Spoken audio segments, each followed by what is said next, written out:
Monsieur le représentant, quels ont été les principaux achèvements de la MINUSCA ces 4 dernières années, depuis son arrivée en Centrafrique? Écoutez, je vais être très sélectif. La première, c'est certainement d'avoir réussi à contenir la violence dans le pays et éviter que le chaos ne s'installe.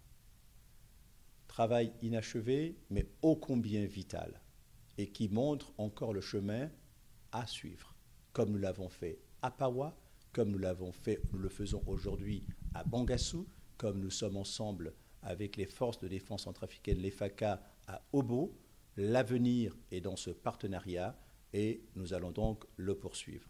Mais tout le monde a encore en tête les élections qui nous ont permis de renouer avec l'ordre constitutionnel dans ce pays. Nous avons des institutions, il faut s'en féliciter, elles sont crédibles, elles sont légitimes, et donc cela n'est pas rien. Nous pouvons désormais bâtir et créer des partenariats stratégiques. Les partenaires sont revenus, nous avons ce grand projet du RCPCA que nous avons tenu, que nous avons soutenu avec le cadre d'engagement mutuel.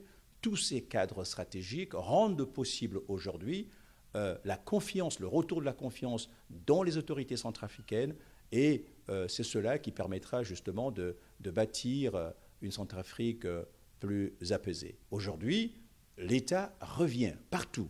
Nous sommes dans l'ouest du pays, que ce soit à Berberati, à Pawa, nous le voyons aussi dans le centre du pays, à Bambari. Aujourd'hui, l'État est revenu. Il y a encore des défis dans un certain nombre d'endroits, mais c'est dans ce sens que nous travaillons pour que demain, là aussi, avec le processus de paix que nous accompagnons, qui est aussi en soi peut-être pas encore une réussite, mais un processus dans lequel nous sommes engagés. La paix est un processus, et tout cela n'aurait pas été possible sans, évidemment, notre contribution aux côtés du gouvernement. Maintenant, les défis, écoutez, il y en a encore, mais nous sommes déterminés.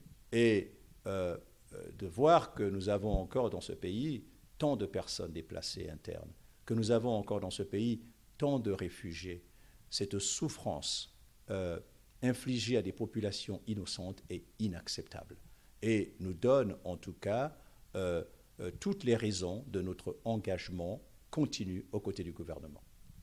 Et quelle est la principale priorité cette année qui vient, les mois qui viennent? Écoutez, il faut aller vers la paix.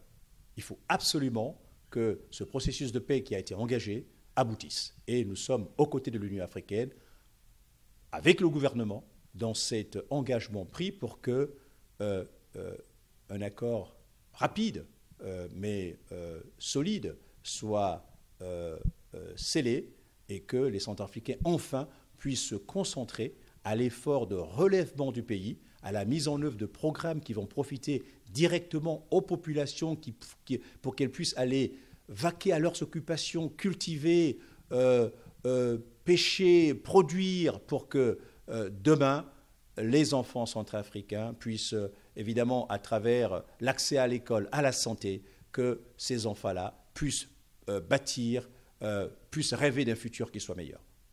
Monsieur le représentant, merci. C'est moi.